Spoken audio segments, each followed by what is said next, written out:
कोई बेल पर बाहर है, कोई रेल के खेल में अदालत के चक्कर लगा रहा है, और जो जमानत पे बाहर घूम रहे हैं भी आज इस कानून का विरोध कर रहे हैं। जो जेल जाए उसने कुर्सी छोड़नी चाहिए कि नहीं छोड़नी चाहिए? क्या वो कुर्सी पर बैठे रह सकता है क्या? क्या वो सरकारी फाइलों पे साइन कर सकता है क्या? क्या जेल में से कोई सरकार चला सकता है क्या? हमारे राजेंद्र बाबू बाबा साहब आंबेडकर ने कभी सोचा भी नहीं था, कभी कल्पना भी नहीं की होगी कि सत्ता के भूखे लोग भ्रष्टाचार करेंगे और जेल जाने पर भी कुर्सी से चिपके रहेंगे। ये आरजेडी वाले, ये कांग्रेस वाले, ये लेफ्ट वाले इस कानून का विरोध कर रहे हैं, लेकिन अब भ्रष्टाचारी जेल भी जाएगा और उसकी कुर्सी भी जाएगी। घुसपैठियों को बिहार के युवाओं के रोजगार नहीं छीनने देंगे। कांग्रेस आरजेडी वाले कुछ भी कर सकते हैं, कितने ही नीचे जा सकते हैं। हम हर घुसपैठियों को देश से बाहर करके ही रहेंगे। गया जी की आध्यात्मिक और सांस्कृतिक विरासत बहुत प्राचीन है, बहुत समृद्ध है। यहां के लोगों की इच्छा थी कि इस नगरी को गया नहीं, गया जी कहा जाए। मैं इस निर्णय के लिए बिहार सरकार का अभिनंदन करता हूं। मुझे खुशी है कि गया जी के तेज विकास के लिए बिहार की डबल इंजन सरकार लगातार काम कर रही है। भाइयों बहनों, आज भी गया जी की पावन भूमि से एक ही दिन में 12,000 करोड़ रुपए की परियोजनाओं का लोकार्पण या शिलान्यास हुआ है। इनमें ऊर्जा, स्वास्थ्य और शहरी विकास के जुड़े कई बड़े प्रोजेक्ट्स हैं। इनसे बिहार के उद्योगों को ताकत मिलेगी और युवाओं के लिए रोजगार के नए अवसर भी बनेंगे। मैं इन परियोजनाओं के लिए बिहार के लोगों को बधाई देता हूं। बिहार में बेहतर स्वास्थ्य सुविधाओं के लिए आज यहां हॉस्पिटल और रिसर्च सेंटर का उद्घाटन भी हुआ है। अब बिहार के लोगों को कैंसर के इलाज के लिए एक और सुविधा मिल गई है। साथियों, गरीब के जीवन से मुश्किलें दूर करना, महिलाओं के जीवन को आसान बनाना मुझे जनता जनार्दन का सेवक बनकर यही काम करने में सबसे ज्यादा खुशहाली होती है। जैसे गरीब को पक्का घर देना। साथियों, मेरा एक बड़ा संकल्प है, जब तक हर जरूरतमंद को पक्का घर नहीं मिल जाता, मोदी चैन से नहीं बैठेगा।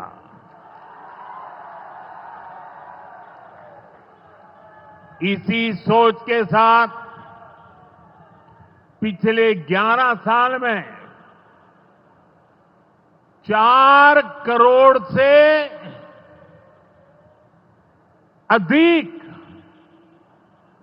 गरीबों को पक्के घर बनाकर दे दिए गए। अकेले हमारे बिहार में 38 लाख से अधिक आवास बनाए गए। गया जिले में भी 2 लाख से अधिक परिवारों को अपना पक्का घर मिला है। और हमने सिर्फ घर यानी 4 दीवारें नहीं दी, बल्कि उन घरों के साथ गरीब को उसका स्वाभिमान दिया है। इन घरों में बिजली, पानी, शौचालय और गैस कनेक्शन की सुविधाएं दी हैं। यानी गरीब परिवारों की भी सुविधा, सुरक्षा और सम्मान से जीने की गारंटी मिली है। साथियों, आज इसी सिलसिले को आगे बढ़ाते हुए बिहार के मगध क्षेत्र के 16,000 से ज्यादा परिवारों को अपना पक्का घर दिया है। यानी इस बार इन परिवारों में दिवाली और छठ पूजा की रौनक और ज्यादा होगी। मैं अपना घर पाने वाले सभी लाभार्थी परिवारों को बहुत बहुत बधाई देता हूं। और जो लोग अब भी पीएम आवास योजना के लाभ से छूट गए हैं, मैं उन्हें विश्वास दिलाता हूं कि पीएम आवास का अभियान तब तक जारी रहेगा जब तक हर गरीब को अपना पक्का घर नहीं मिल जाता। आप याद करिए, लालटेन राज में यहां कैसी दुर्दशा थी। लालटेन राज में एक क्षेत्र लाल आतंक से जकड़ा हुआ था। माओवादियों की वजह से शाम के बाद कहीं आना जाना मुश्किल था। गया जी जैसे शहर लालटेन राज में अंधेरे में डूबे रहते थे। हजारों गांव ऐसे थे जहां बिजली के खंभे तक नहीं पहुंचे थे। लालटेन वालों ने पूरे बिहार के भविष्य को अंधेरे में धकेल दिया था।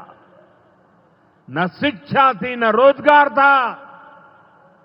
बिहार की कितनी पीढ़ियों को इन लोगों ने बिहार से पलायन के लिए मजबूर कर दिया था।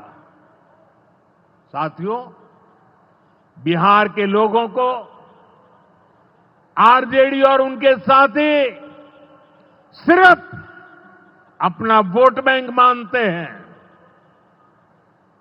उन्हें गरीब के सुख दुख, गरीब के मान सम्मान से कोई मतलब नहीं है। आपको याद होगा, कांग्रेस के एक मुख्यमंत्री ने मंच से कह दिया था कि अपने राज्य में बिहार के लोगों को घुसने नहीं देंगे। बिहार के लोगों से कांग्रेस की इतनी नफरत, बिहार के लोगों के प्रति इतनी घृणा, और कोई भूल नहीं सकता। कांग्रेस का बिहार के लोगों के प्रति त्याग, जो दुर्व्यवहार देखने के बाद भी यहां आरजेडी वाले गहरी नींद में सोए पड़े थे। भाइयों बहनों, बिहार की एनडीए सरकार कांग्रेस और इंडी गठबंधन वालों के इस नफरती अभियान का जवाब दे रही है। बिहार के बेटे बेटी को यहीं पर रोजगार मिले, सम्मान की जिंदगी मिले, मां बाप की वो देखभाल कर सके, इसी सोच के साथ हम काम कर रहे हैं। अब बिहार में बड़े बड़े प्रोजेक्ट बन रहे हैं। गयाजी जिले के डोभी में बिहार का सबसे बड़ा इंडस्ट्रियल एरिया तैयार हो रहा है। आरजेडी का भ्रष्टाचार तो बिहार का बच्चा बच्चा जानता है। मेरा साफ मानना है कि भ्रष्टाचार के विरुद्ध लड़ाई को अगर अंजाम तक पहुंचाना है तो कोई भी कार्रवाई के दायरे से बाहर नहीं होना चाहिए। आप सोचिए, आज कानून है कि अगर किसी छोटे सरकारी कर्मचारी को 50 घंटे तक हिरासत में रख दिया तो अपने आप वो सस्पेंड हो जाता है। ड्राइवर हो, छोटा क्लार्क हो, प्यून हो, उसकी जिंदगी हमेशा हमेशा के लिए तबाह हो जाती है। लेकिन अगर कोई मुख्यमंत्री है, कोई मंत्री है, कोई प्रधानमंत्री है, तो वो जेल में रह करके भी सत्ता का सुख पा सकता है। ये कैसे हो सकता है? हमने कुछ समय पहले ही देखा है कि कैसे जेल से ही फाइलों पर साइन किए जा रहे थे, जेल से ही सरकारी आदेश निकाले जा रहे थे। नेताओं का अगर यही रवैया रहेगा तो ऐसे भ्रष्टाचार के विरुद्ध लड़ाई कैसे लड़ी जा सकती है? साथियों, संविधान हर जनप्रतिनिधि से ईमानदारी और पारदर्शिता की उम्मीद करता है। हम संविधान की मर्यादा को तार तार होते नहीं देख सकते। इसलिए एनडीए सरकार भ्रष्टाचार के खिलाफ एक ऐसा कानून लाई है जिसके दायरे में देश का प्रधानमंत्री भी है। इस कानून में मुख्यमंत्री और मंत्रियों को भी शामिल किया गया है। जब ये कानून बन जाएगा तो प्रधानमंत्री हो या मुख्यमंत्री या फिर कोई भी मंत्री, उसे गिरफ्तारी के 30 दिन के अंदर जमानत लेनी होगी और अगर जमानत नहीं मिली तो 31वें दिन उसे कुर्सी छोड़नी पड़ेगी।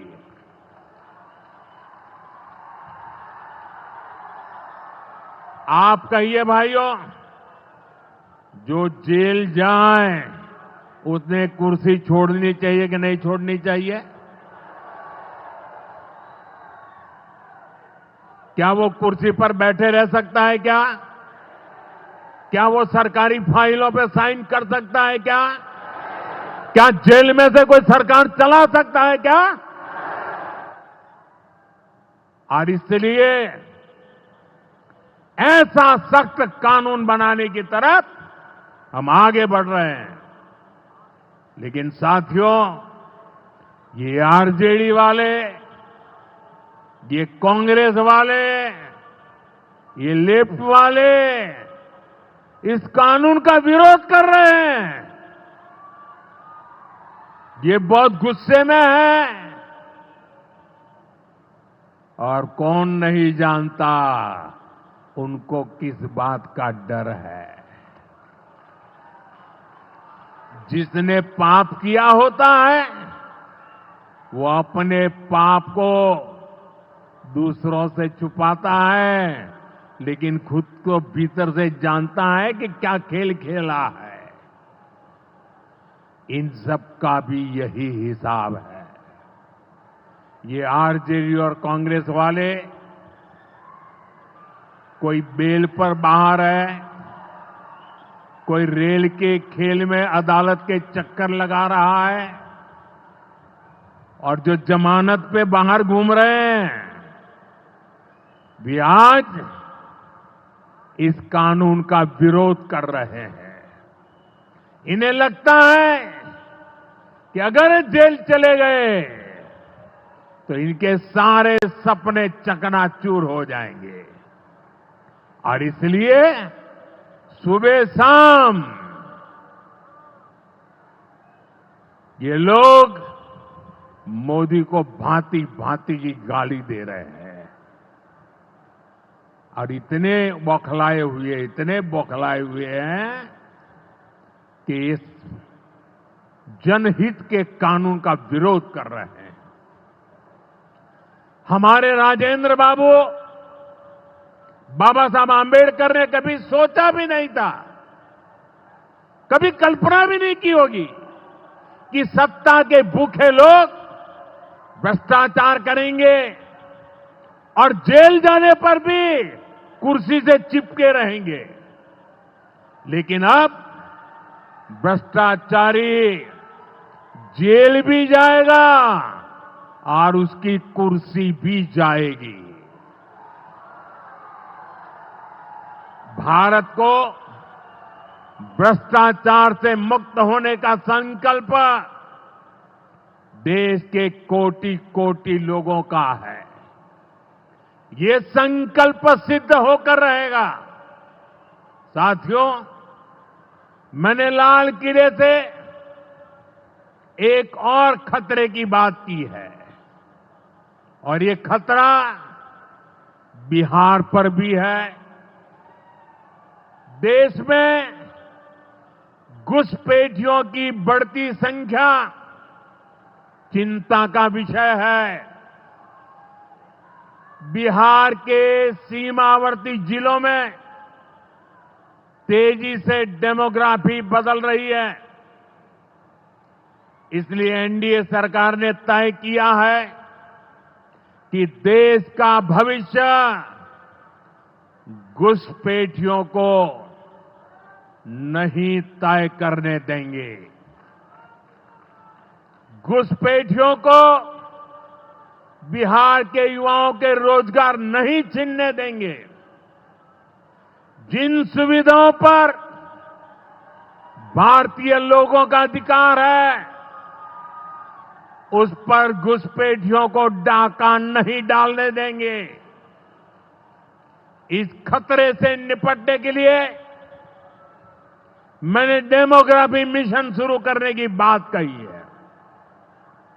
बहुत जल्द ये मिशन अपना काम शुरू करेगा। हम हर घुसपैठियों को देश से बाहर करके ही रहेंगे। आप मुझे बताइए, एक घुसपैठियों को निकालना चाहिए कि नहीं निकालना चाहिए? क्या ये घुसपैठिए आपका रोजगार छीनने आपको मंजूर है? एक घुसपैठिया आपकी जमीन पे कब्जा कर ले आपको मंजूर है? एक घुसपैठिया आपका हक छीन ले आपको मंजूर है? बिहार के आप सभी लोग देश के भीतर बैठे घुसपैठियों के समर्थकों से भी सावधान रहिए। जान जाइए कौन घुसपैठियों के साथ खड़ा है। कांग्रेस और आरजेडी जैसे दल बिहार के लोगों का हक छीनकर घुसपैठियों को देना चाहते हैं। तुष्टीकरण के लिए, वोट बैंक को बढ़ाने के लिए कांग्रेस आरजेडी वाले कुछ भी कर सकते हैं, कितने ही नीचे जा सकते हैं। इसलिए बिहार के लोगों को बहुत सतर्क रहना है। साथियों, हमें हमारे बिहार को कांग्रेस आरजेडी की बुरी नजर से बचाकर रखना है। बिहार के लिए ये समय बहुत अहम है।